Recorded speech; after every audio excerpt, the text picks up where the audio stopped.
রূপকথার এক গ্রামে নদীর ধারে একটি ঘর ছিল, যার নাম ছিল ১,০০০ আয়নার ঘর। সেই গ্রামে সুন্দর হাসিমাখা মুখের একটি ছোট্ট মেয়ে ছিল।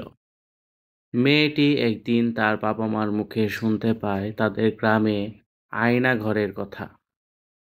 এর আগে মেয়েটি কোনোদিন ঘর থেকে বের হয়নি। সে প্রকৃতি দেখেনি, দেখেনি কোনো বাস্তবতা। তো সে একদিন চিন্তা করলো যে সে ওই আয়নার ঘর দেখতে যাবে। কিন্তু একা একা যেতে সাহস না হওয়ায় সে তার সমবয়সী আরেকটি মেয়েকে সাথে নিয়ে গেল।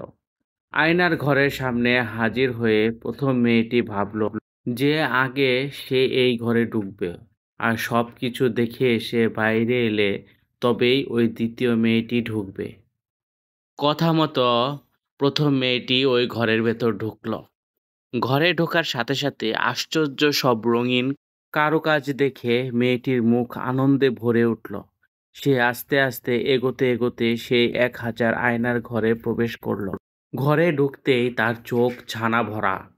মেয়েটি দেখলো সেখানে ঠিক তারই মতো দেখতে আরো ১,০০০ মেয়ে হাস্যোজ্জ্বল মুখে তার দিকে তাকিয়ে রয়েছে। সে যা করেছে বাকিরাও ঠিক তাই তাই করছে।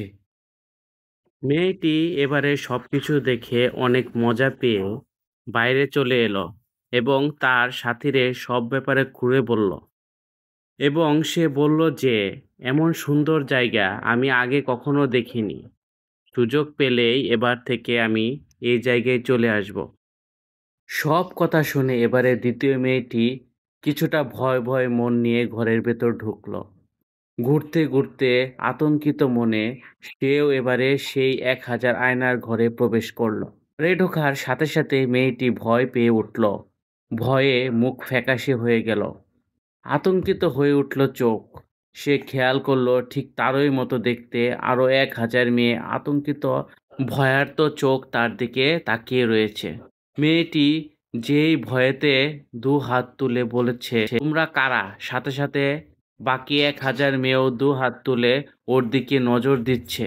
মেয়েটি প্রচণ্ড ভয় পেয়ে ঘর থেকে দৌড়ে বেরিয়ে এলো এবং প্রথম মেয়েটিকে বলল, শিগগিরই বাড়ি চল, এটা খুব বাজে জায়গা, আমি আর কোনোদিনও এই জায়গায় আসবো না। তো আমরা এখান থেকে একটা শিক্ষা পেলাম। শিক্ষাটা হলো, জীবনটাও একটা আয়না স্বরূপ। আপনি যেভাবে জীবনকে দেখবেন সেও ঠিক সেভাবে আপনার কাছে ধরা দেবে। যারা সাহসিকতা, ভালোবাসা, উৎসাহ, জয় করার আদম্য ইচ্ছা নিয়ে সামনে এগিয়ে যায়, জীবন তাদের কাছে অনেক সহজ ও আনন্দময় হয়ে ধরা দেয়। কিন্তু যারা হতাশা, ভয়, মানসিক অবসাদ নিয়ে সামনে এগোতে চায়, তাদের চোখে সাফল্য যেন মরীচিকা। জীবন হয়ে ওঠে ক্লান্তিকর, বিষণ্ণময়। বাস্তবতাকে আপনি যেভাবে দেখবেন আপনার সামনে তা সেভাবেই ধরা দিবে। ভিডিওটি দেখার জন্য আপনাকে অসংখ্য ধন্যবাদ।